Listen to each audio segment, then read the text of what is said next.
ប្រធានាធិបតីសហរដ្ឋអាមេរិកលោកโจ Biden ថាអាមេរិកនឹងមិនសុំទោសចំពោះការបាញ់ទម្លាក់បាឡុងចិនឡើយប្រធានាធិបតីសហរដ្ឋអាមេរិកលោកโจ Biden បានអះអាងថាអាមេរិកនឹងមិនសុំទោសចិននោះទេចំពោះការបាញ់ទម្លាក់បាឡុងដែលហោះចូលដែនអាកាសខ្លួនទន្ទឹមនេះលោកโจ Biden ក៏ចង់ជជែកជាមួយប្រធានាធិបតីចិនលោកស៊ីជីនភីងជុំវិញបញ្ហាបាឡុងហោះនោះផងដែរ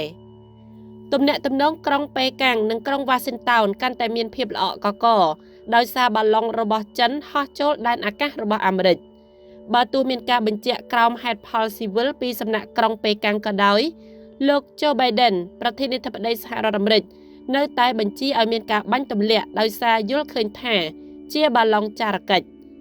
ក្នុងសន្ទរកថាលើកដំបូងក្រោយបាញ់ទម្លាក់បាឡុង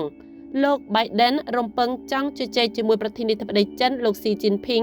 ដើម្បីជជែកពីបញ្ហាបាឡុងដោយអះអាងថារដ្ឋាភិបាលក្រុងវ៉ាស៊ីនតោននឹងមិនស្វាស្វែងរកសង្គ្រាមត្រជាក់ជាមួយក្រុងប៉េកាំងឡើយយ៉ាងណាមិញមេដឹកនាំអាមេរិករូបនេះថានឹងមិនសុំទោសចិនទេខ្ញុំមិនសុំទោសសម្រាប់ការបាញ់ទម្លាក់បាឡុងនោះទេលោក Biden បានសង្កត់ធ្ងន់បែបនេះដោយបន្តថាចំណាត់ការរបស់អាមេរិកគឺធ្វើឡើងដើម្បីការពារផលប្រយោជន៍និងសន្តិសុខរបស់ប្រជាជនអាមេរិកមេដឹកនាំរូបនេះបានថ្លែងយ៉ាងច្បាស់ៗថារាល់វត្ថុណាមួយដែលធ្វើឲ្យប៉ះពាល់ដល់សន្តិសុខសុវត្ថិភាពប្រជាជនអាមេរិកនឹងបាញ់ទម្លាក់ចោលនេះបើតាមការចុះផ្សាយរបស់ទីភ្នាក់ងារព័ត៌មាន AFP ក្រោយបាញ់ទម្លាក់បាឡុងអាមេរិកក៏បានបាញ់ទម្លាក់វត្ថុចំនួន3ទៀតដែលមិនអាចកំណត់អត្តសញ្ញាណបានផងដែរជុំវិញបញ្ហានេះប្រធានាធិបតីអាមេរិកបានបែងចែកពីភាពខុសគ្នារវាងបាឡុងចិននិងវត្ថុចំនួន3នោះបើតាមលោកโจ Biden បានឲ្យដឹងថារដ្ឋាភិបាលក្រុងវ៉ាស៊ីនតោនមិនទាន់អាចកំណត់អត្តសញ្ញាណវត្ថុទាំងនោះច្បាស់លាស់ឡើយហើយលោកក៏បានច្រានចោលការពាក់ព័ន្ធរបស់ចិនក្នុងរឿងនេះផងដែរត្រង់ចំណុចនេះប្រធានាធិបតីអាមេរិកបានទាញការសន្និដ្ឋានថាសហគមន៍ចារកិច្ចបានវិតម្លៃក្នុងពេលបច្ចុប្បន្នថា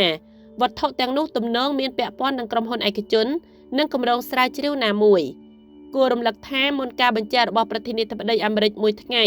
អនុរដ្ឋមន្ត្រីការបរទេសអាមេរិកលោកស្រី Wendy Sherman និយាយថានឹងធ្វើការដើម្បីបន្តរក្សាទំនាក់ទំនងជាមួយចិនបើទោះជាមានបញ្ហាចម្រូងចម្រាសជុំវិញបញ្ហាបាឡុងការរក្សាទំនាក់ទំនងនេះធ្វើឡើងដើម្បីគ្រប់គ្រងការប្រកួតប្រជែងរវាងប្រទេសទាំងពីរ